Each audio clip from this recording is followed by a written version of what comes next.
et messieurs, bonjour et bienvenue à cette table ronde organisée par l'association Inversons la classe. J'ai pas de présentoir, je m'appelle Claude Tran, je suis le président de l'association Inversons la classe. Inversons la classe est une association de terrain qui impulse, accélère et accompagne les changements de pratiques enseignantes par les pairs pour favoriser la progression de chaque élève dans l'école du XXIe siècle. Les partages entre pairs qui sont favorisés contribuent selon nous à former une communauté ouverte, apprenante, sans dogmatisme. Alors nous avons plusieurs projets, les plus emblématiques de ces projets c'est le CLIC, le congrès des classes inversées qui se déroule à la fin de l'année scolaire, donc au mois de juin, et qui réunit dans une université parisienne plusieurs centaines d'enseignants. La méthodologie de ce congrès, c'est une forme de copie conforme à l'organisation d'un congrès scientifique. Les enseignants viennent partager leurs pratiques et se former entre pairs. Un deuxième projet qui est celui emblématique de l'association, c'est la CLISE, la semaine, la classe inversée la semaine. Nous la lançons dans quelques jours pour qu'elle soit organisée au mois de janvier, à la fin du mois de janvier. Elle invite les enseignants à organiser localement dans tous les territoires, au niveau des établissements scolaires, des départements, des zones pédagogiques, d'organiser des événements permettant justement toujours le partage et la formation entre pairs. En particulier, ce que nous prenons, c'est tout simplement d'ouvrir sa classe et d'inviter dans sa classe des collègues, voire des parents, pour échanger sur les pratiques pédagogiques. En clair, beaucoup d'horizontalité est un principe précieux pour cette association qui est celui de la liberté pédagogique au service de la créativité et de l'innovation. Alors, on constate que de nombreuses initiatives d'enseignants innovants qui développent des pratiques qui conviennent autant à eux-mêmes qu'à leurs élèves se mettent en œuvre, se découvrent sur le territoire français et nous avons souhaité partager avec vous certaines de ces pratiques de façon à pouvoir les comparer et voir ce qu'elles avaient en commun. C'est la raison pour laquelle cette table ronde s'appelle classe inversée, classe mutuelle, classe renversée, classe coopérative et nous essaierons de voir quels sont les points communs de ces pratiques. Alors comme dans toute organisation de classe, on fait l'appel, et bien vous avez vu, il en manque un. Il y a un assistant, il s'appelle Vincent Fayet, mais il est absent, mais il nous a quand même malgré tout envoyé un pécha-cucha, puisque c'est comme cela que l'ensemble des intervenants vont se présenter. Bonjour à toutes et à tous, et je m'excuse déjà dans un premier temps de ne pas être parmi vous aujourd'hui comme cela a été initialement prévu. Malheureusement, il y a eu un petit télescopage dans mon emploi du temps qui a fait que je n'ai pas pu être présent avec vous. Mais j'ai quand même tenu à vous présenter en quelques images ma conception de la classe mutuelle. Et je voudrais commencer par une photographie qui illustre les premiers pas de la classe mutuelle. C'est lorsque les élèves se sont emparés de l'espace lorsqu'ils ont construit un plan à l'échelle avec des petits carrés qui représentaient les tables et qu'ils ont décidé que nous allions agencer les tables d'une certaine façon et que l'on allait donc modifier l'espace de la salle de classe. La deuxième photographie qui me semble essentielle, c'est l'utilisation pédagogique de cet espace nouvellement défini et notamment les murs de la salle de classe. Alors on a commencé par écrire sur les murs et puis très rapidement les murs ont été couverts de tableaux, mais ça a été vraiment pour moi un des éléments fondamentaux de cette classe mutuelle, c'était la possibilité d'avoir des grandes surfaces d'interaction que sont les murs, puis après les tableaux, de façon à ce que les élèves puissent s'expliquer mutuellement le cours. Et d'ailleurs, c'est cela qui m'a fait penser à l'enseignement mutuel. Là, je vous ai mis en relation deux photos, une gravure en bas, qui est la gravure de ce qu'on appelait l'école mutuelle au XVIIe siècle. C'est un système d'enseignement où les élèves les plus âgés ou les plus avancés dans les apprentissages expliquaient aux élèves les plus jeunes ou un petit peu plus en difficulté. Et lorsque j'ai vu mes élèves devant les tableaux, comme vous le voyez sur la partie haute de la photographie, eh bien, ça m'a fait penser à cet enseignement mutuel et je me suis dit, mais enfin, nous avons des élèves qui, là, ont réinventé quelque part l'enseignement mutuel. Et c'est pour ça que j'ai appelé ce concept la classe mutuelle. Un autre point qui est important, c'est ce graphique qui a été proposé par une collègue, Cécile Morzadek, à la suite de la lecture de mon premier ouvrage, qui met en relation les trois grands frères ennemis de l'éducation, que sont l'enseignement simultané, l'enseignement mutuel et l'enseignement individuel. Chacun de ces enseignements a des avantages, aucun n'est exclusif.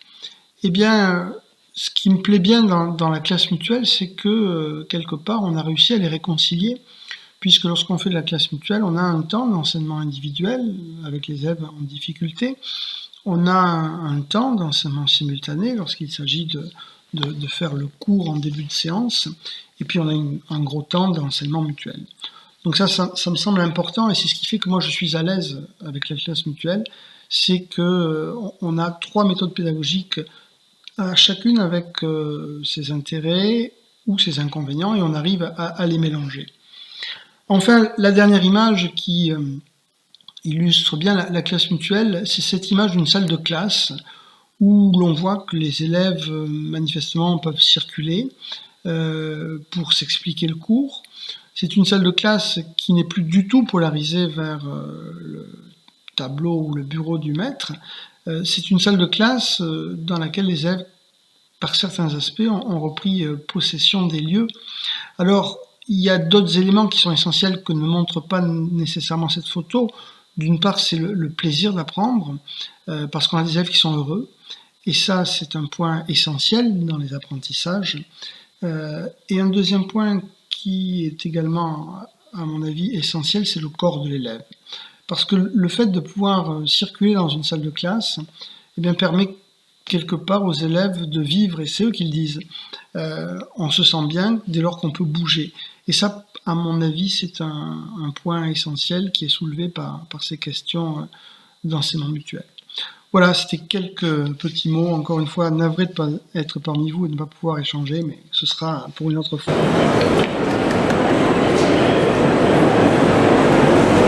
Alors, nous allons passer à une deuxième présentation.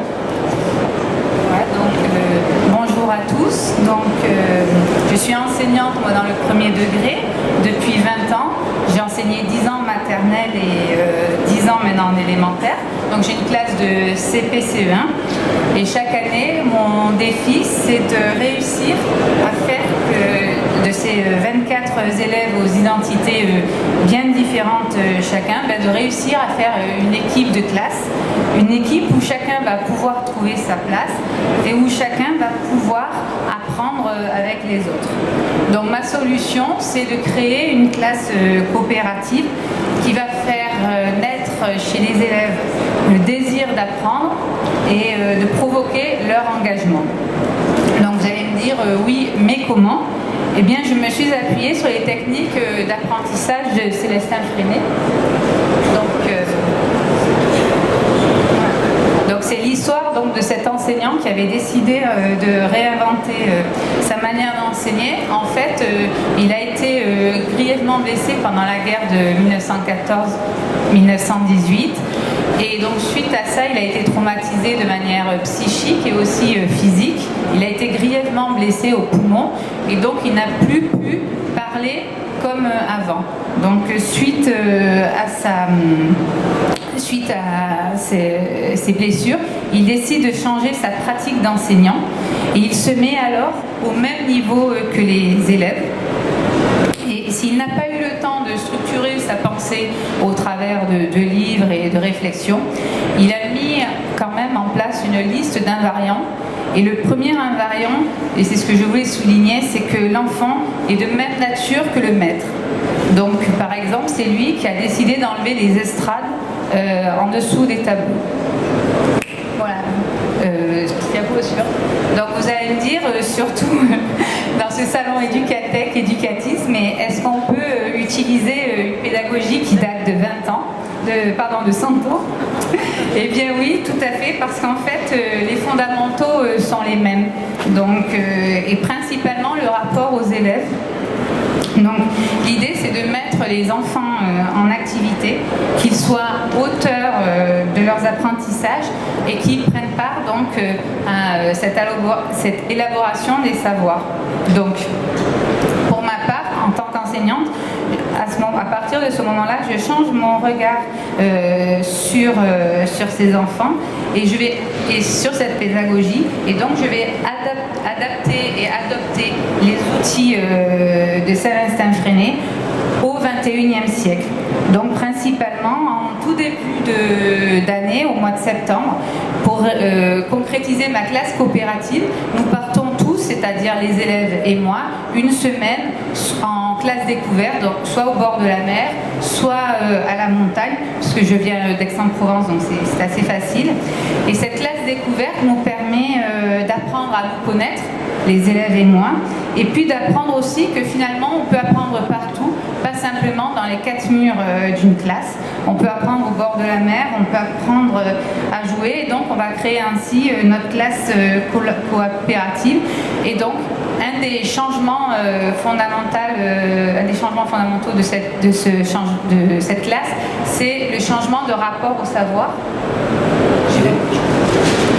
Voilà.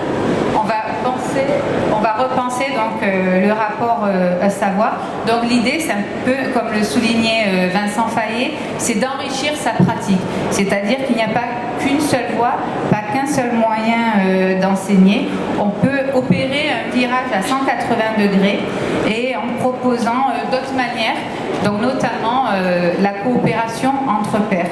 Donc pour construire les savoirs, les élèves doivent se confronter aussi aux représentations des autres élèves, notamment pour susciter leur désir d'apprendre et leur désir de comprendre ce qui les entoure. Donc ça. Mais il y a aussi comme autre outil un plan de travail qui permet aux élèves d'organiser leur travail, c'est-à-dire de travailler aussi à ce moment-là en autonomie.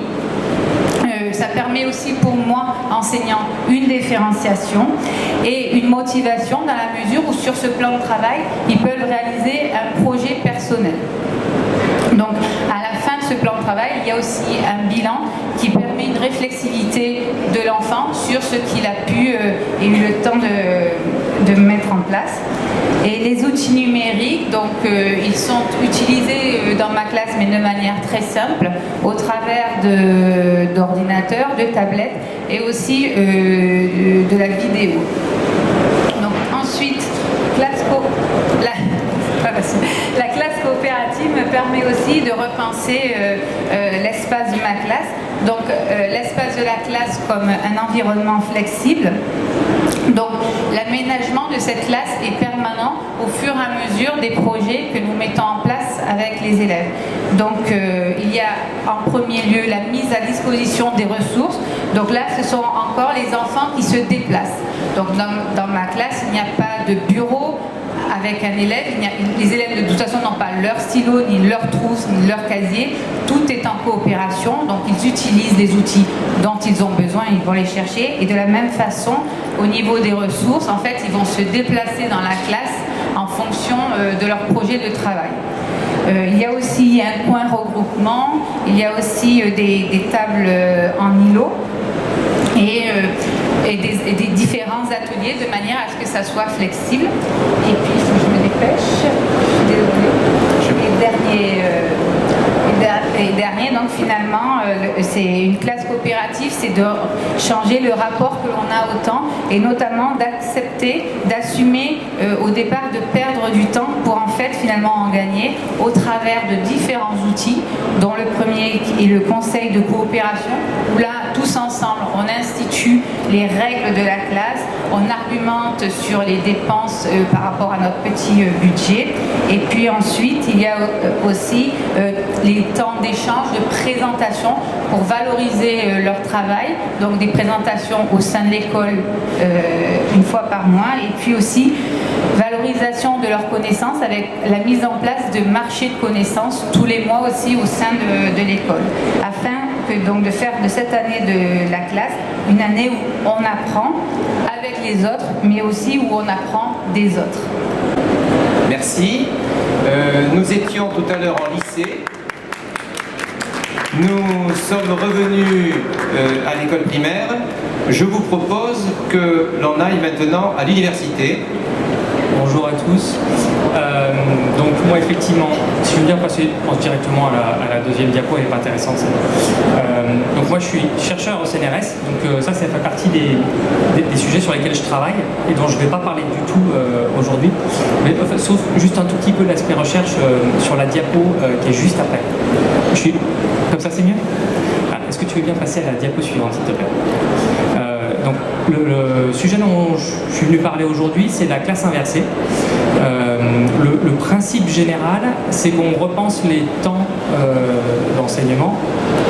Comme moi j'enseigne à l'université, on a pas mal de temps qui est passé par les étudiants en dehors de la classe. Et un peu traditionnellement, ce qu'on fait, c'est des cours magistraux dans lesquels les étudiants écoutent un prof raconter son cours, et puis ensuite on leur donne des exercices à faire à la maison. Le principe initial de la classe inversée, c'est d'essayer d'inverser les deux, c'est-à-dire qu'il y a plein de façons de faire passer un contenu à des étudiants. Et donc typiquement, moi je ne vais pas faire un cours qui va être juste reprendre un bouquin qui est très très bien fait. Je vais demander aux étudiants de lire le bouquin et ensuite je vais consacrer le temps que je passe avec les étudiants à faire des choses avec eux. Et donc ça c'est en gros c'est le canevas général. Et la vraie question, c'est qu'est-ce qu'on fait avec les étudiants. Donc c'est là-dessus que je voulais passer un tout petit peu plus de temps dans les quelques diapos qui suivent. J'attire quand même votre attention sur le tableau qui est à droite, sur cette diapo-là. C'est ma casquette de chercheur qui ressort. En fait, on peut mesurer de manière imparfaite, mais on peut mesurer l'efficacité des enseignements et ça c'est une mesure de l'efficacité du principe de la classe inversée.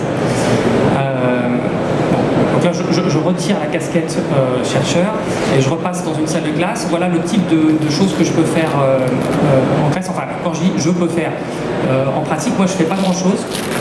Enfin, en tout cas c'est ce que je dis aux étudiants. Je leur demande, la première chose qu'ils font quand ils arrivent dans mon cours, c'est faire un résumé du cours. Parce qu'en fait, ils ont étudié déjà le cours à la maison. Et donc du coup, là par exemple, vous avez des images, je ne sais pas si vous les voyez très très bien, à gauche, on a des grands post-it sur lesquels chaque groupe d'étudiants essaye de faire un résumé de son cours, par exemple sous forme de carte mentale. Et puis ensuite, il y a un groupe qui va faire une synthèse de ces cartes mentales pour pouvoir les présenter aux autres. Donc ce que vous avez à droite, c'est une synthèse qui est présentée finalement par les étudiants ensuite et qui constitue un support qu'ils peuvent utiliser ensuite pour continuer à étudier le cours. On peut passer à la diapo suivante. Autre exercice qu'on peut faire avec les étudiants, c'est des sessions posters qui ressemblent à celles qu'on fait en conférence scientifique. On demande à chaque groupe d'étudiants de préparer une présentation sur un sujet. Donc là, en l'occurrence, on leur donne un article scientifique et on leur demande de le présenter. Il y a quelque chose supplémentaire qu'on a là. Alors évidemment, dans d'autres niveaux, je ne partirai pas d'un article scientifique, mais on peut partir de plein de sujets pour faire ce genre de choses. Il y a d'autres choses qu'on peut faire, qu'on utilise là, c'est l'évaluation par les pairs. Donc dans cet exercice-là, les étudiants présentent, un étudiant d'un groupe présente à des étudiants qui viennent d'autres groupes, et ces étudiants d'autres groupes vont écouter, vont poser des questions, et ensuite ils vont évaluer leurs pairs.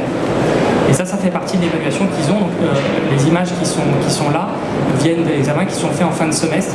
Donc il y a une partie de la note qu'ils ont à la fin du semestre qui vient de ce que leurs pairs ont vu. Donc on a une grille critériée pour permettre de faire ça de manière relativement guidée. Et voilà, ça c'est le principe. Et l'évaluation par les pairs, ça marche très très bien à tous les niveaux.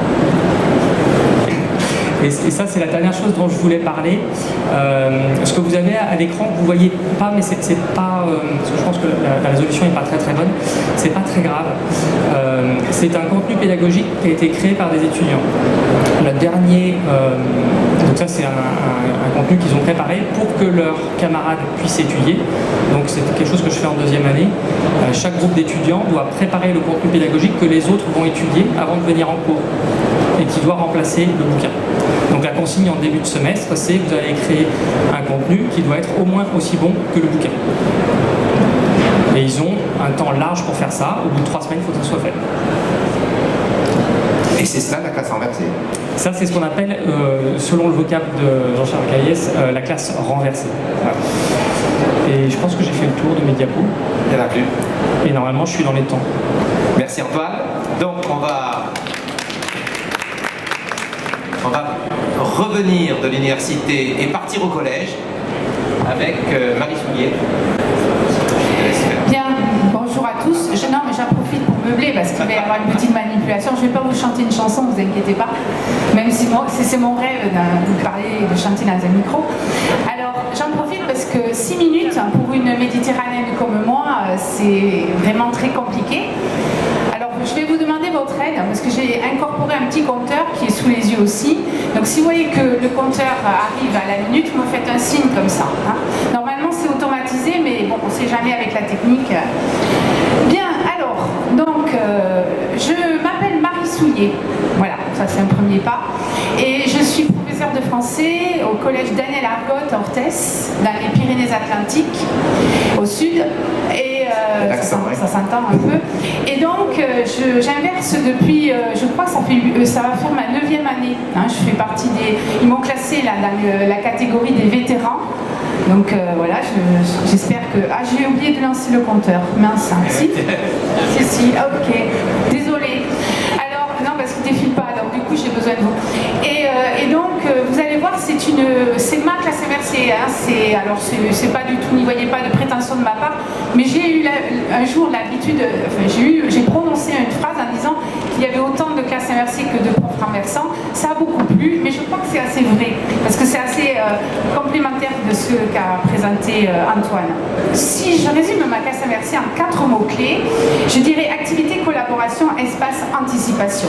Activité, c'est le dénominateur commun de toutes ces approches de la pédagogie, hein. Donc la mise en activité de ces élèves, en renversé, par renversé, à l'envers, à l'endroit, comme vous voulez. C'est ça qui nous motive. Et bien sûr, ils sont en posture d'investigation, de découverte, de manipulation. La coopération, c'est naturel. Quand on est en activité, on peut se mettre en activité individuellement. Mais naturellement, en tout cas, quand on commence à inverser sa classe, on va vers la collaboration. Après, un petit peu plus tard, on se dit que c'est peut-être bien d'aller aussi vers d'autres approches et on va vers la collaboration et puis aussi donc la mise en activité individuelle avec les plans de travail. Puis petit à petit, sans que ça se fasse, un peu à la manière de M. Jourdain, hein, qui réinvente la prose, eh bien on réinvente les espaces. On ne l'a pas forcément choisi, mais ça se fait naturellement. Et puis, la dernière, je ne sais plus ce que c'était. Donc là, ce que je vous ai amené, c'est, de toute façon, de manière à le résumer le plus rapidement possible, ce sont les étapes de ma classe inversée. En gros, ça commence d'abord par une capsule. La capsule, ce n'est pas une leçon chez moi, c'est une mise en bouche. Tous les élèves n'ont pas la capacité d'emmagasiner une leçon vidéo. Donc, dans mon contexte, je préfère la mise en bouche. Donc, ils visionnent. Il y a un petit questionnaire très très simple où je leur demande tout simplement leur nom et ce qu'ils ont vu dans la vidéo. Ensuite, il va y avoir le temps présentiel avec les 5 minutes d'interaction où le sujet de conversation est tout trouvé dans l'îlot. On parle de la capsule et on se projette sur ce qui va arriver après. Ce qui va arriver après, c'est évidemment la tâche complexe et la construction de la notion par les élèves avec mise à disposition de ressources. Je vous montrerai un exemple. Parallèlement à ça, ensuite il va y avoir, après la mise en activité, la mise en commun et ensuite la production du chef-d'œuvre. Alors voilà, le cœur de la classe inversée, c'est ce qui est derrière moi, c'est l'activité.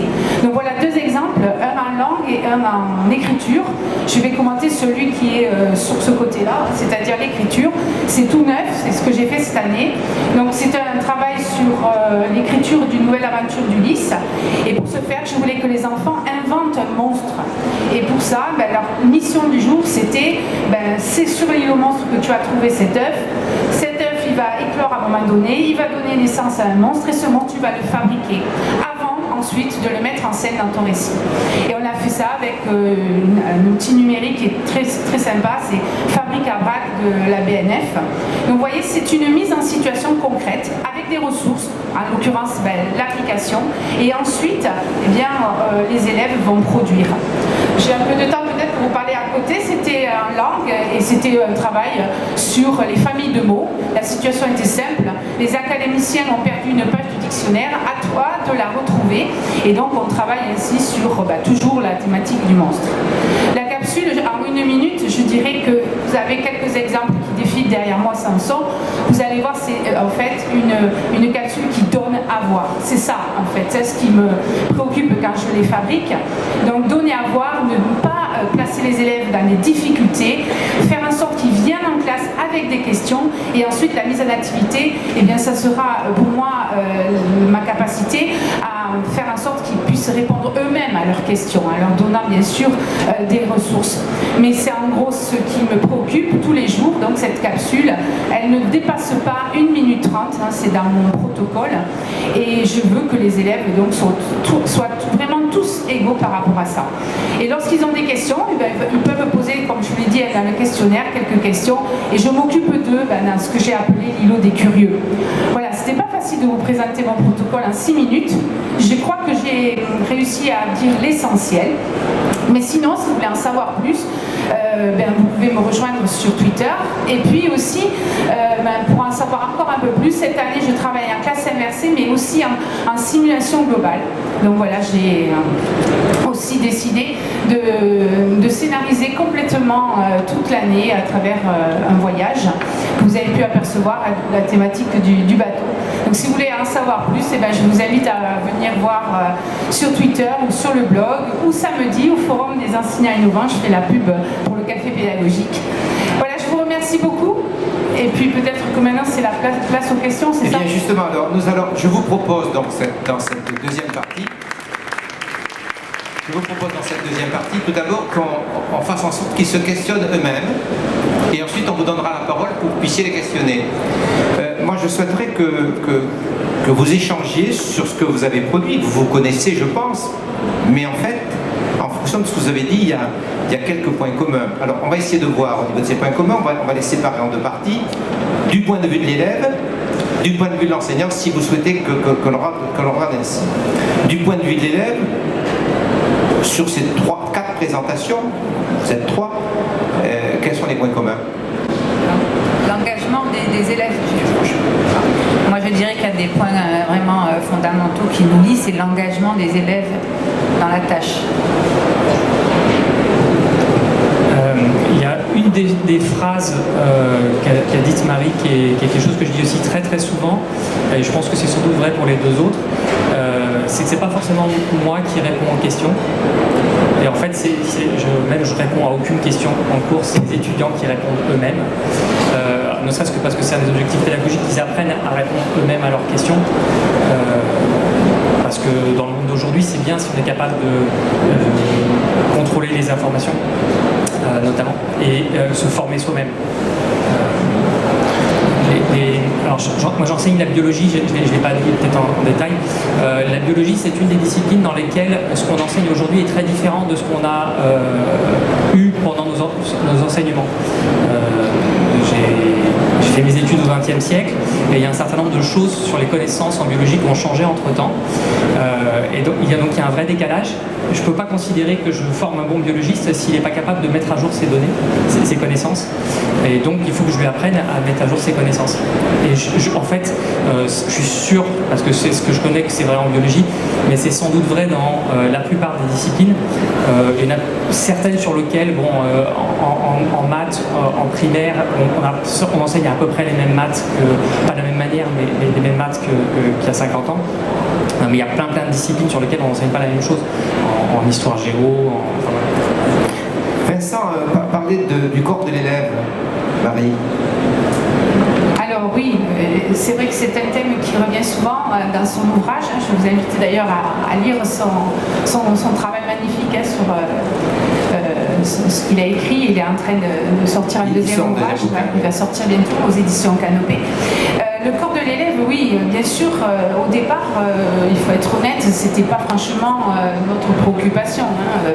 C'est venu, je pense, au fur et à mesure, quand on a vu que naturellement les élèves, quand ils collaborent, comme dans la classe mutuelle de Vincent, ils ont besoin de se lever, d'utiliser des espaces qui étaient bien sûr après la priorité des professeurs, c'est-à-dire le tableau. Et finalement, ça se fait naturellement. Et du coup, ce corps, mais même le nôtre, on va dire même le nôtre, ce corps, petit à petit, on tolère qu'il soit en mouvement. Au début, je dis tolère parce que c'est le plus douloureux. Voilà, au départ, c'est compliqué parce qu'on a cette image, comme le décrit Vincent, des élèves immobiles, silencieux et passifs. J'aime beaucoup quand il qualifie l'enseignement la salière, donc historiquement ce qui a donné le modèle de notre école. Oui, c'est vrai que ce corps-là, c'était un corps passif et d'un coup, il se met en mouvement et on se dit, ah oui, c'est aussi intéressant. On peut se déplacer, on peut aller collaborer avec un autre groupe qui est un petit peu plus loin, bien sûr venir vers le professeur va aussi se déplacer. On parle souvent de professeur guide, accompagnateur, j'aime pas trop ce terme, ça fait un peu accompagnateur de vacances, mais c'est vrai qu'on bouge plus qu'avant et évidemment que le corps il a aussi son mot à dire dans l'apprentissage, il me semble. Oui, à l'école primaire, on connaît ça, le fait que les élèves bougent beaucoup dans la salle de classe. Alors en maternelle surtout, mais c'est vrai qu'après souvent le passage en élémentaire, comme s'il y avait une fracture, alors que voilà, on insiste beaucoup sur la liaison grande section CP, et là c'est vrai qu'à partir du moment où les enfants peuvent se déplacer, peuvent bouger, c'est vrai que ça change complètement leur rapport à l'espace et après leur rapport au savoir. Bon, mais quand on bouge, ça fait du bruit. Alors s'il y a du bruit dans la classe, on ne peut pas faire cours.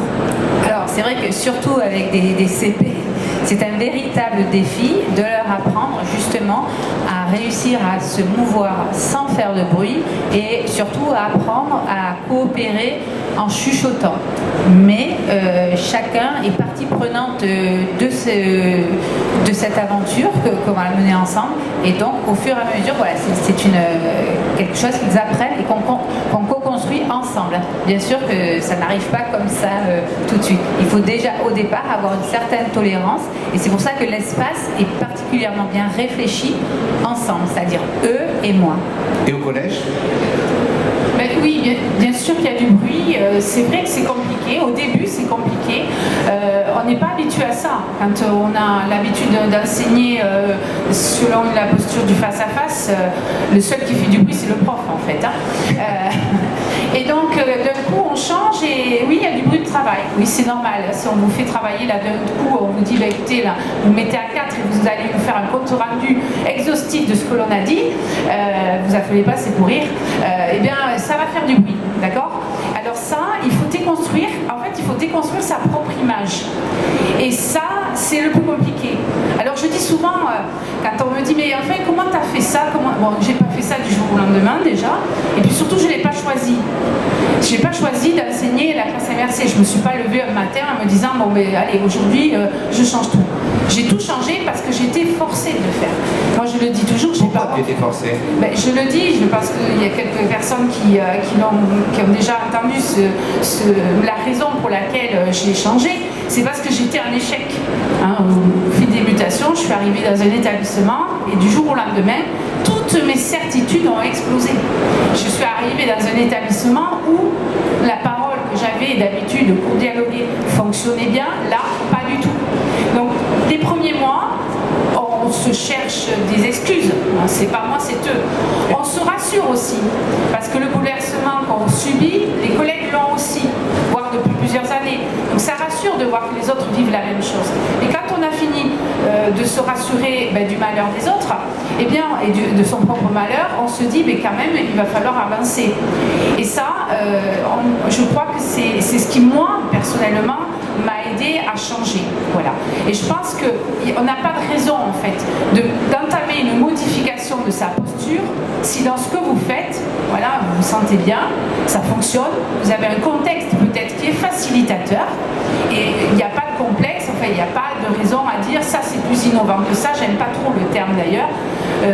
La classe inversée, c'est une façon de faire cours qui correspond à certains certains enseignants, dans certains contextes, mais c'est pas non plus quelque chose qu'on va généraliser ou systématiser. Chacun doit se construire en fonction, c'est très important, du contexte et ce que vient de dire Laure aussi, de l'espace. Voilà. Mais je crois que voilà, c'est important de le dire. Quoi. Bien sûr. On va parler d'espace, Antoine. Le jour où tu m'as invité à venir dans ta classe, moi je m'attendais à ce que ce soit un amphithéâtre d'ailleurs, c'était pas du tout cela. La réaction que j'ai eue, d'abord que tu es rentré puis tu as disparu. Je me suis retrouvé tout seul avec des élèves, je t'ai cherché, tu étais dans d'autres locaux. Ces espaces-là, ils étaient aménagés pas particulièrement et les étudiants étaient en autonomie, ils apprenaient des autres. C'est un peu au cœur de ce qui se fait? Alors, je ne suis pas sorti tout de suite. J'ai lancé l'activité, j'ai passé bien 30 secondes ou 40 secondes. Il ne faut pas exagérer. Donc effectivement, je suis rentré, je leur ai dit, ça y est, c'est parti. En gros, parce qu'on avait déjà démarré les semaines suivantes. Et ils sont partis dans d'autres salles, parce que d'abord on en avait à disposition, mais aussi parce qu'ils me l'avaient demandé. Pour moi, c'est un des changements qui est important, c'est que du coup, ils se sentent responsables et ils ont des idées sur la façon qu'ils aimeraient faire les choses et ils font des propositions. Il se trouve que j'ai pas mal de marge de manœuvre, contrairement à ce qui se passe dans d'autres cas. Mes étudiants sont majeurs, notamment, ça facilite un petit peu les choses. J'ai pas besoin de les avoir en permanence sous les yeux. Donc ils viennent dans la salle et puis ils disent bon ben, on va travailler en groupe, ce serait plus simple si on était à la bibliothèque ou autre, et ils partent à la bibliothèque. D'ailleurs, en fait, pour travailler en groupe dans le silence, c'est aussi difficile à l'université que dans CP. C'est pour tout le monde, quand on est en train de parler d'un sujet qui est intéressant, on s'enflamme et puis voilà. Quand ils sont en train de décider de comment est-ce qu'ils vont écrire le chapitre et savoir de quoi est-ce qu'ils vont parler, quels exemples ils vont montrer, lequel est le plus pertinent, quand ils décident de savoir s'ils vont traiter ou pas tel ou tel sujet, qu'ils viennent ensuite me remettre en question et dire voilà, le bouquin fait comme ça, mais nous on pense que c'est pas une bonne idée parce que d'un point de vue didactique, c'est pas comme ça qu'il faut faire. Bon. Déjà, je trouve ça intéressant.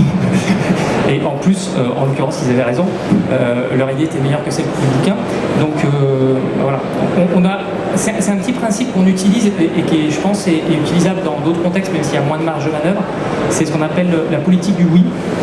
Quand un étudiant propose quelque chose qui est raisonnable, qui est au moins aussi bon que ce qu'on avait en tête, la réponse est oui. Alors de temps en temps on répond non et on argumente, on leur explique que c'est pas possible pour des raisons pratiques, budgétaires, de temps, tout ce qu'on veut. Mais sinon s'ils proposent quelque chose qui est intéressant, on dit oui, il y a plein de choses qui sont dans mes syllabus aujourd'hui qui sont le résultat de propositions d'étudiants des années précédentes. Et année après année, leurs propositions ont fait qu'on arrive à quelque chose qui fonctionne mieux. Alors, sur les espaces, d'une façon générale, j'ai l'impression que l'autobus, on en est sorti et on essaie d'en sortir, on trouve des solutions en sortant. Comment on fait? On n'essaie pas forcément d'en sortir, ça se fait naturellement. Voilà. Les espaces ils sont investis par les élèves pleinement, ce qui n'était pas le cas avant. Ils avaient leur place, souvent soit on les plaçait, soit ils se plaçaient eux-mêmes. Et là, c'est eux qui vont investir ces espaces. Alors effectivement, on découvre des possibilités avec les murs, les vitres, le sol, les couloirs. Et du coup, petit à petit, effectivement, le cube de l'espace classe devient quelquefois un frein même. Et du coup, on est obligé de demander au chef d'établissement quelques exceptions, que les élèves puissent aller dans les couloirs. Et tout ça, évidemment, ça s'organise aussi avec un établissement parce qu'il y a quand même des règles de sécurité à avoir. Hein. Quand les élèves sont dans le couloir, ils ne sont pas en classe. Donc, il faut aussi s'assurer qu'ils sont en sécurité. Et donc, les espaces, oui, ce sont des espaces de travail. Voilà. Alors, espace, temporalité, le temps classe et le hors temps classe. On investit comment le temps classe et comment le hors temps classe. Je pense que j'ai commencé à répondre à ça tout à l'heure, je pense qu'il y a un point qui est important, c'est ça dépend beaucoup du temps hors classe qu'on a. Quand on compare les pratiques entre ceux qui sont dans le primaire, dans le secondaire, dans le supérieur, nous on considère qu'un étudiant passe au moins autant de temps en dehors de la classe à travailler que ce qui passe à l'intérieur. D'autre part, en termes d'autonomie, ils ont déjà tout le bagage du primaire et du secondaire. Ça amène quand même un certain nombre de compétences qu'ils peuvent mobiliser, qui ne sont pas au début évidemment. Voilà, donc c'est du coup beaucoup plus simple de faire des choses qui sont où ils sont plus facilement en autonomie à l'extérieur. À nouveau, ils sont majeurs, donc quand ils doivent se retrouver à l'extérieur, c'est facile à organiser. Ils n'ont pas besoin de négocier avec les parents, et ainsi de suite. Marie? Oui, alors moi j'ai un principe clair, le hors temps de classe est réservé aux tâches simples. Toutes les tâches complexes se feront en temps présentiel quand l'enseignant, l'expert est là. Donc qu'est-ce qui reste à la maison? La capsule, comme je vous l'ai dit, 1 minute 30 et une capsule de mise à bouche. Donc ça donne à voir, je n'attends pas des réponses, je veux au contraire qu'elle suscite des questions. Ça c'est très important pour qu'elle soit accessible par tous.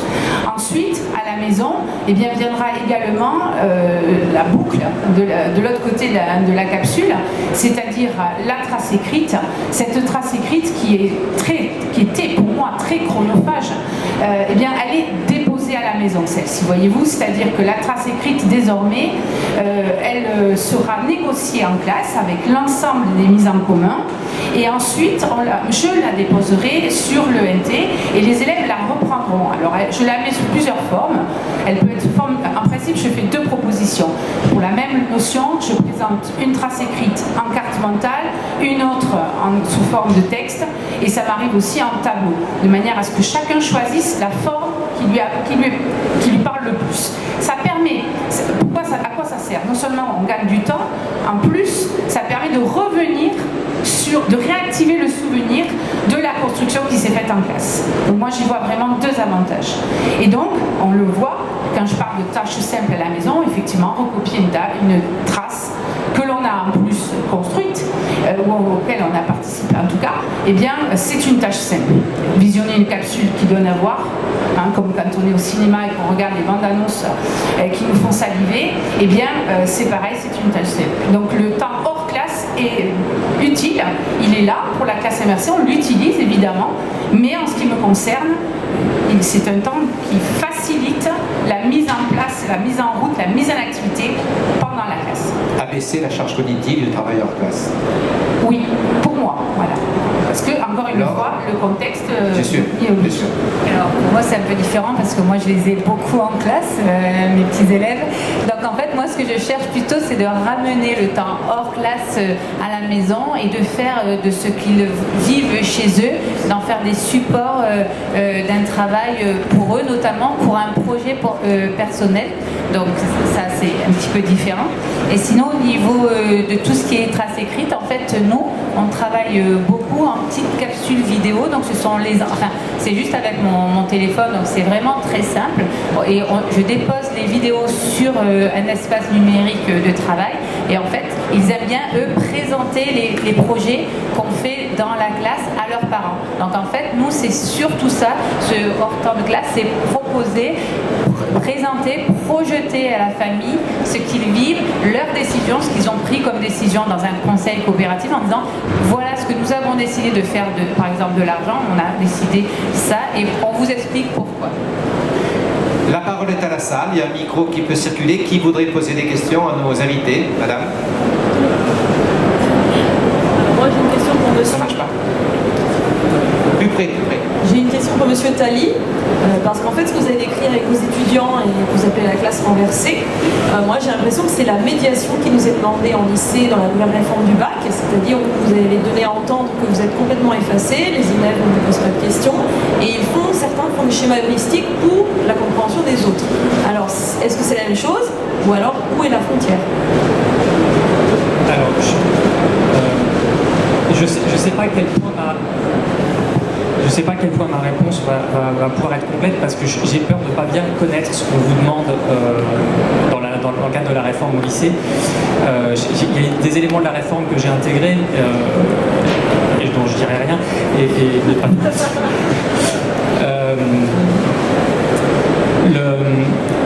les étudiants me posent des questions, mais moi je n'y réponds pas.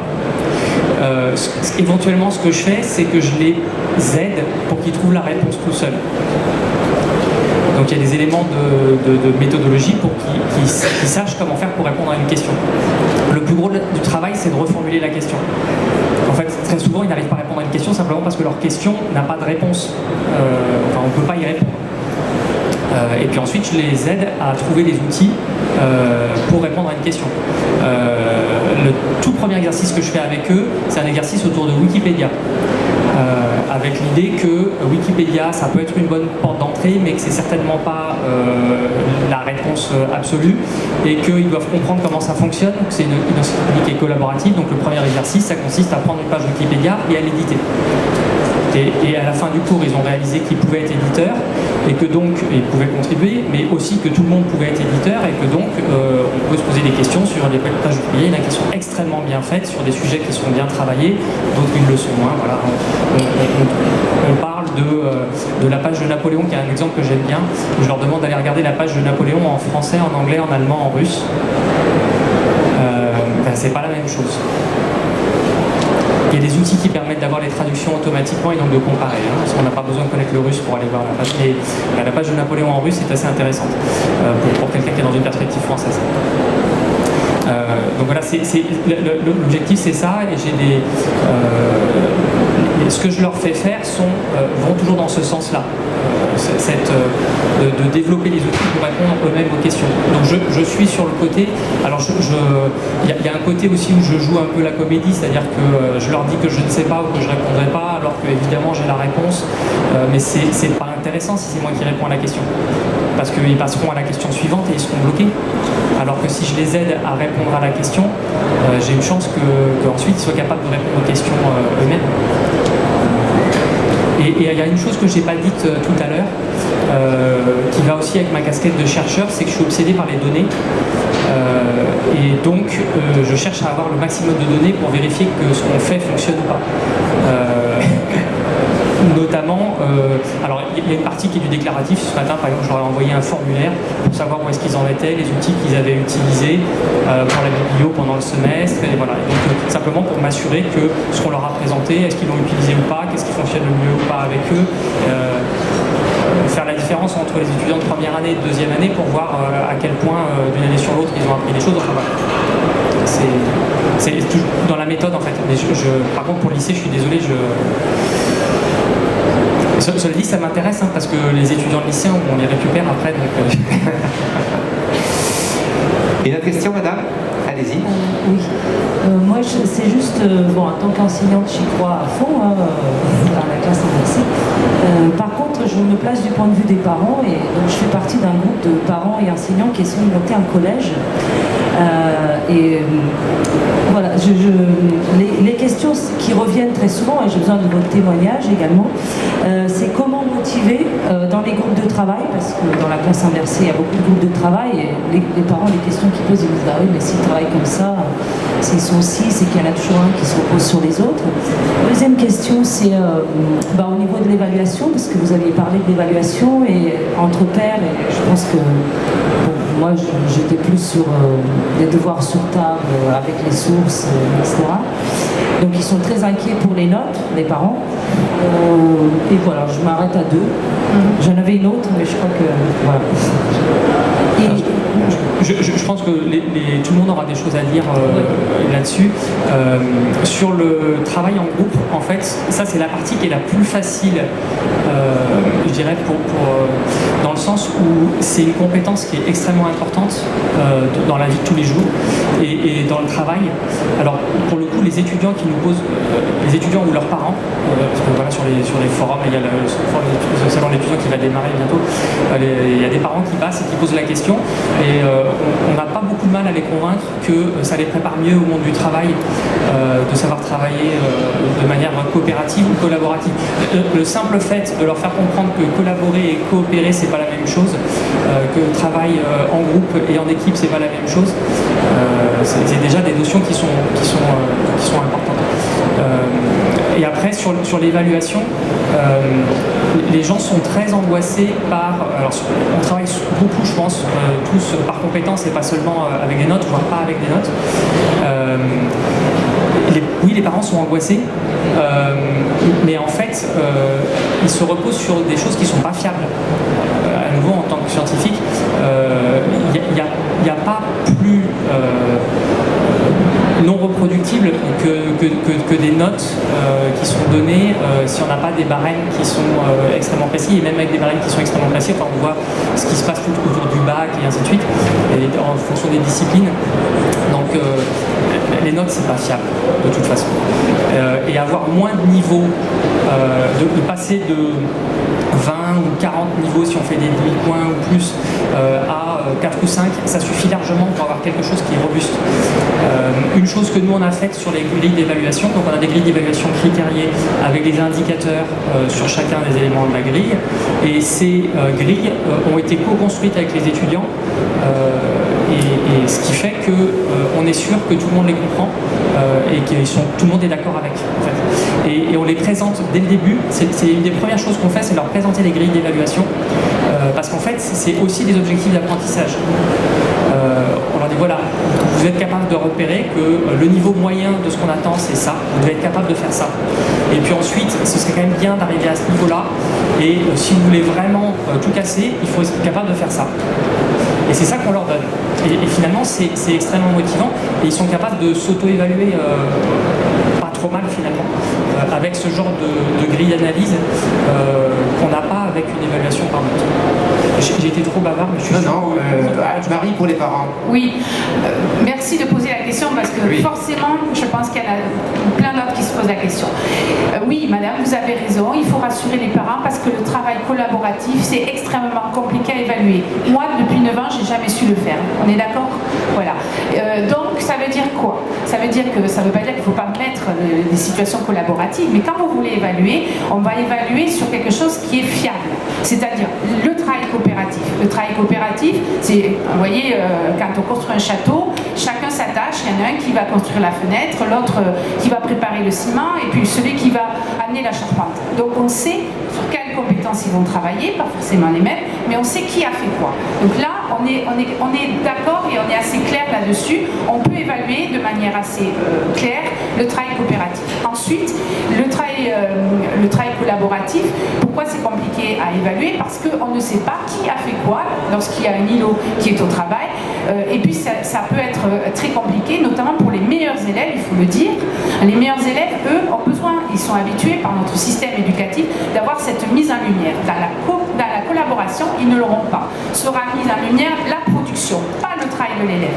Donc il y a des revendications de leur côté et de leur famille, et il faut les entendre, et c'est très légitime. Donc quand on veut évaluer, on va évaluer le plan de travail individualisé, donc quelque chose un parcours individualisé, ou la coopération, et là aussi ça sera une production individualisée au service d'un groupe. Et pour la collaboration, alors moi j'ai quand même décidé, parce que c'est une des compétences du 21e siècle, de les évaluer quand même aussi. Mais comment faire? Alors je les mets de manière un peu annexe. J'ai trouvé, on va dire, une parade. Quand il y a un travail collaboratif, on m'amène une production, et moi je sais que j'ai des attendus par rapport à la production. Donc je vais évaluer la production, et je vais l'évaluer. Alors moi j'ai un système de jetons. Voilà, cette année sur la simulation globale, comme on est sur un voyage, eh bien ce sont des galions, voilà, qu'on distribue, et les enfants se les partagent. Et ça ne va pas rentrer dans une évaluation, si vous voulez, chiffrée, etc. Mais c'est des bonus qu'ils partagent. Alors c'est très rigolo, parce que quand vous évaluez une production, ils sont 6 autour de la table, et puis vous dites, ben ça, j'estime que ça vaut 5. Comment on fait? Eh bien, on apprend du coup à aussi s'entendre dans le groupe, savoir qui a participé. Et ça, les parents l'entendent. À partir du moment où c'est évalué de cette manière-là, un peu en annexe, eh bien ça, c'est tout à fait entendu par les parents. Et ce que je voudrais dire, c'est qu'il faut communiquer. Voilà. Dès qu'on change, de toute façon, moi, pendant 25 ans, j'ai travaillé de manière institutionnelle. On ne m'a jamais posé la question de ce que tu fais, c'est efficace. Le jour où j'ai changé, où je suis passée en classe inversée, alors là, tout le monde me posait poser la question. Les parents, les élèves, même les élèves, hein, les meilleurs élèves, et surtout les collègues. Alors les collègues qui vous disent, il y en a qui vous disent, alors ça fonctionne. Ou alors il y en a qui vous disent, ça fonctionne ton truc. Donc là, on sait qu'il y a des moments où on peut répondre, et il y a des moments où c'est pas la peine de répondre, parce que de toute façon, il y a des gens qui sont pas prêts à recevoir vos réponses, ils ont déjà la réponse. Donc on perd pas de l'énergie avec ça, mais par contre on perd de l'énergie. On gagne à communiquer, à dire clairement ce que l'on fait. Il faut être sûr de ses choix. Je vous ai dit, je ne sais pas évaluer en collaboration, à part par la petite astuce que je viens de vous faire part. Mais je crois qu'il faut répondre aux parents en disant, professeur qui travaille de cette manière-là, il faut qu'il alterne des temps collaboratifs, des temps coopératifs, et puis des séquences totalement en individualisation. Voilà. Hybridon. Hybride, c'est ce que je voulais dire moi aussi. Donc c'est vrai que la notion de note au CPC1, ça n'a aucun intérêt. Mais donc nous aussi, ce qu'on fait dans notre classe, il y a des moments de travail individualisés où là, bien sûr, je peux évaluer de manière fine le travail de l'enfant. Et après, voilà, il y a des travaux de coopération. Et sinon, au niveau de l'évaluation entre pairs, pour nous, en tout cas dans notre classe, ça fonctionne très bien. Parce que notamment, ils sont déjà producteurs de textes dès le CP. Et la lecture de textes à voix haute, que ce soit pour eux, pour l'école maternelle, forcément, je veux dire, en lisant, ils comprennent un petit peu les limites de leur texte. Donc l'évaluation, voilà. Et après, évidemment, se pose aussi le concept du statut de l'erreur. À partir du moment où l'erreur est posée comme étant une marche, un jalon, je veux dire, c'est tout à fait bien accepté. Donc on peut travailler comme ça, en toute confiance. Hybridons par la confiance. Y a-t-il une dernière question? Marie doit partir. C'est pour Marie la question ou non? Non. On va libérer Marie parce qu'il faut qu'elle reparte dans le sud-ouest quand même. Hein. Voilà. Merci Maria. Merci.